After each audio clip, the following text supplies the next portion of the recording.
Good morning, good afternoon, and good evening to you. This presentation is prepared for the third Shaw-IAU Workshop on Astronomy for Education. The title of my presentation today is on Developing a Planetarium for the Teaching and Learning of Astronomy. Hi everybody, my name is Tan Ho Teck.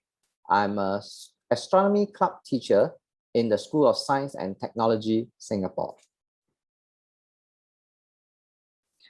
I would like to start my presentation with a poem by William Blake. William Blake tries to see a world in a grain of sand and heaven in a wildflower, and to hold infinity in the palm of your hand and eternity in an hour. For my part, I would like to see the universe in a dome and the heaven in the dome, because I want to hold the universe in my hands and, of course, to achieve eternity, the everlasting joy of learning in an hour. My inspiration came from Mirosol and Camille, based on a paper that I've written and published in Physics Education. However, the experiences that I went through trying to build the dome were very authentic to me, as the resources that were available to me and the circumstances were different. And here goes my story. A planetarium is built primarily for presenting educational and entertaining shows about astronomy. The dominant feature is definitely the large dome-shaped projection screen, onto which scenes of stars, planets, and other celestial objects can be made to appear and move realistically to simulate the complex motions of the heavens. Planetariums range in sizes. And for us, we are not interested to build such a huge planetarium, but a 6-meter diameter dome, which can accommodate about 15 students comfortably at any time. And having the dome to conduct our astronomy lessons reduces the need to have perfect weather all the time for stargazing, which is a rare event in light-polluted Singapore. The key parameter for the successful learning here would be on student engagement. So that is the focus. When I read the research paper by the two authors, I was attracted immediately to the nice, geometrically smooth dome that could be built, okay, in their research papers. However, the truth is further from what we expect. Now, the cost for getting students involved in this building of the dome, preparing lessons on the dome, allowing participants to enter the dome, is centered upon the key process of student engagement. Student engagement takes place in many forms.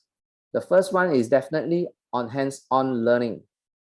The students who were creating this project with me had to spend time designing, purchasing, and building.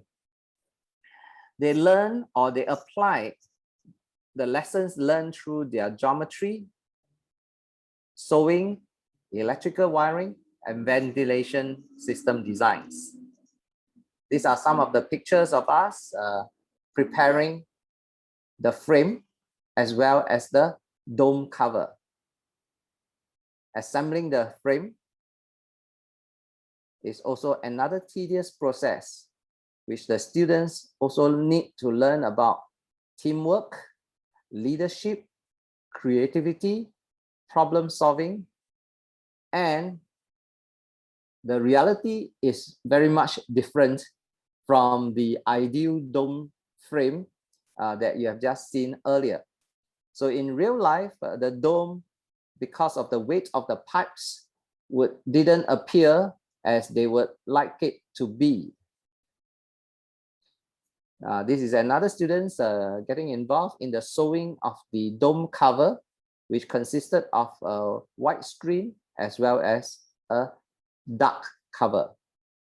So these are the two covers that we have sewn together for the dome. The second part of student engagement is student agency. Student leaders have to plan and implement an interesting programs for the participants, and the teachers, the student teachers actually plan according to their choices. They can do shows on seasonal skies, planetary hopping, deep sky objects, stellar evolution, depending on their interests. This is a software that we have used for the projection of the video, which is a Stellarium, or any other softwares available free on the internet. We have also used a mirror instead of a fisheye lens, which can be very costly. And together with a portable aircon unit to dissipate the heat generated by the projector, we are good to go. Now, when participants enter the dome, they'll be engaged in an astronomy storytelling process, which engages their senses. So we can simulate the stargazing event during the daytime for our participants to give them an immersive experience in learning instead of just the talk and chalk experience. So over here, you can see that a cheap mirror is used over an expensive fisheye lens, and students learn about the concept of lateral inversion. So the solution to it was to actually set the projector to project in the reverse manner so that the final projected screen will become normal again. So let us take a look at how the dome looks like.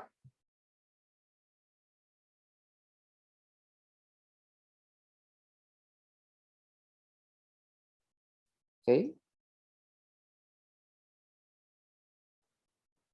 So the last consideration, or the main consideration of this project, is that of its low cost and high portability.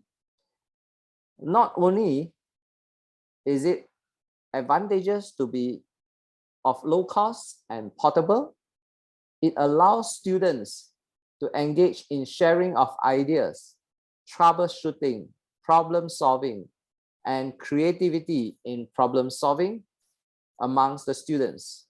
In terms of pedagogy, such an environment is ideally suited to a project-based learning. So this is one of the pictures that we have taken in the dome.